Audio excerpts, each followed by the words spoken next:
Bonjour et bienvenue à cette 31e heure du thé avec Rodolphe. Aujourd'hui, en ce jour spécial, puisque c'est notre dernière émission donc, de l'heure du thé, je vais vous parler de ce qui a fait, de pourquoi j'ai créé des produits de shampoing, de soins naturels et biologiques et certifiés. Tout d'abord, il faut le savoir, dans les produits dits non certifiés, beaucoup d'industriels en fait mélangent naturalité et produits de synthèse pour apporter du confort à vos cheveux au quotidien. Dans mon cas, en fait, on a plus travaillé sur ce qu'on appelle la biotechnologie. Donc, on a voulu créer en fait des technologies innovantes, naturelles, certifiées, mais aussi efficaces et durables pour vos cheveux. Donc, en clair, on a évité certains ingrédients controversés ou qu'on peut retrouver sous plein de noms ou plein de formes dans la composition de vos produits au quotidien. On va commencer par le plus connu, bien sûr, ce sont les familles des silicones. Alors, ne vous y trompez pas, beaucoup de formules dites sans silicone en contiennent. Donc pour cela, il y a de nombreuses applications beauté, exemple Yuka, Clean Beauty ou bien d'autres, qui vous permettent de pouvoir scanner le produit et découvrir s'il y a le méchant silicone dans la composition. Donc, nous, chez Rodolphe & Co, pas de silicone. Pourquoi? Parce que les silicones, c'est un maquillage. Ça ne traite rien, ça ne soigne rien, ça ne fait que maquiller vos cheveux abîmés ou en perte de santé ou de vitalité. Et du coup, ça apporte absolument pas de soins. Au contraire, ça étouffe le cheveu et aussi le cuir chevelu, puisque vous l'appliquez sous forme de shampoing ou de masque. Donc du coup, ça va rester plusieurs jours sur votre cuir chevelu. Donc vraiment, c'est quelque chose qu'on déconseille et aussi, nous qui avons des engagements écologiques et éthiques, il est évident que les silicones sont très mauvais pour l'environnement puisqu'ils sont chimiques et donc difficiles à produire industriellement, donc ils polluent et ils polluent aussi dans les eaux puisque dans les eaux, qu'une partie est renouvelable. Donc la formule n'est pas biodégradable à 100%. Donc ça, c'est vraiment l'ingrédient qu'il faut éviter. Je vous invite aussi à découvrir en commentaire, on va mettre quelques noms de silicones. Vous verrez, vraiment, vous avez des noms un peu barbares que vous pouvez retrouver dans la liste des ingrédients de vos produits du quotidien, que ce soit même aussi les gels douche, les crèmes de beauté, les crèmes pour le visage, les sérums ou autres. Donc vous pourrez vraiment découvrir ce qu'est en fait la grande famille des silicones et ne croyez pas que ça s'écrit silicone ou que ça finit toujours en -one parce que ce n'est pas le cas. Il y a aussi plein de noms barbares qui vont bien vous faire pâlir. Donc du coup, on va vous expliquer deux, trois petites astuces pour les découvrir. Donc ça, ce sont les familles des silicones. Ensuite, on a une grosse famille aussi, ce sont les sulfates. Les sulfates, alors c'est ce qui permet entre autres de pouvoir créer une émulsion, une mousse. Donc par exemple, vous allez retrouver dans les shampoings, les savons, les gels douche, les nettoyants visage, puis vous les retrouvez aussi bien sûr dans la plupart des produits lessiviers pour la maison, du quotidien. Donc ces produits sont intéressants parce que donc, ça développe la mousse, ça permet de répartir le produit un peu mieux partout, ça crée du confort à l'utilisation, mais par contre ce sont des sels.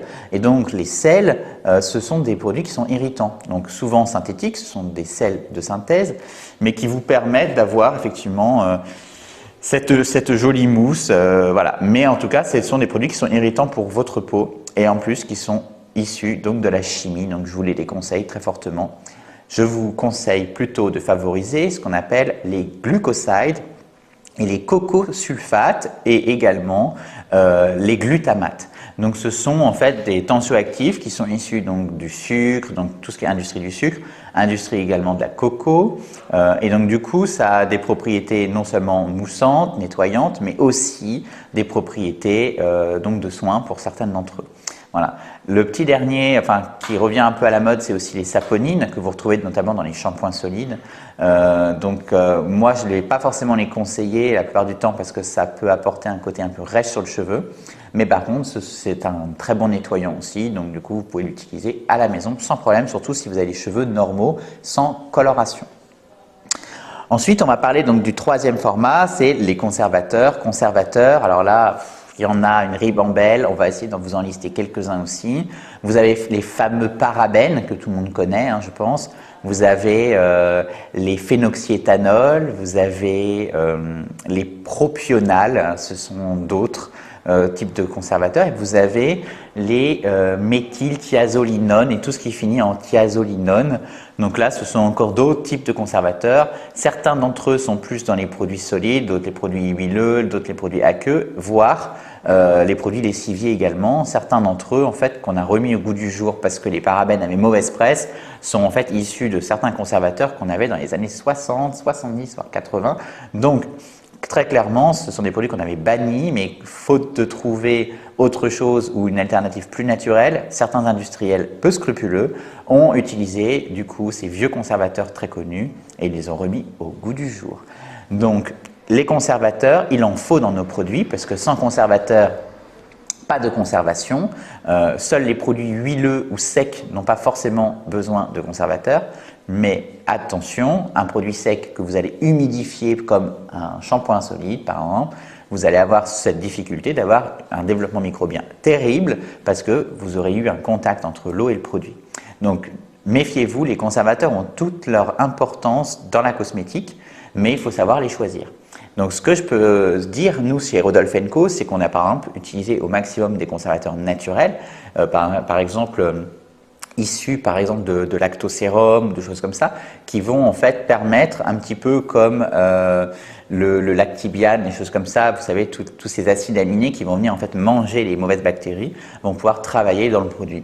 Voilà, donc c'est des choses que nous on a réussi à contre-typer en cosmétique, donc on est hyper content d'avoir fait et content aussi de pouvoir vous proposer des formules 100% d'origine naturelle, ce qui est très rare dans notre industrie, donc on est très fiers aussi de pouvoir être l'un des seuls acteurs du marché à le proposer.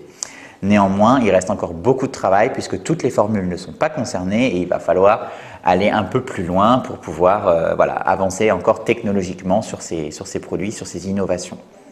Voilà, j'espère que ce format sur les ingrédients et surtout les ingrédients controversés vous ont plu. Je sais que vous étiez très nombreux à nous l'avoir demandé puisque c'est des choses que vous me demandez au quotidien, que ce soit dans mon salon ou que ce soit vous, les professionnels qui nous parlez et travaillez avec nous au quotidien. Nous, on a toujours à cœur, à plaisir de pouvoir partager en toute transparence l'univers de la cosmétique naturelle et bio pour les cheveux.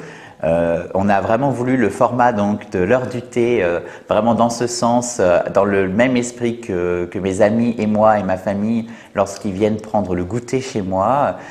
Et l'esprit de confession y était très présent. J'ai beaucoup aimé en tout cas ce format partagé avec vous chaque semaine, chaque mercredi. J'ai aussi le plaisir de vous dire que d'ici quelques semaines, il y aura un nouveau format donc chez Rodolphe & Co pour continuer à vous présenter les produits. Mais chut, je ne vous en dis pas plus, vous le saurez très rapidement grâce à notre fabuleuse Gabrielle qui va gérer ça d'une main de maître. Je vous souhaite une excellente rentrée, travaillez bien. Voilà, on est encore un peu à l'Indian Summer, donc profitez encore des beaux jours avec vos amis, vos familles. À très bientôt, mais pas pour une nouvelle heure du thé. À bientôt.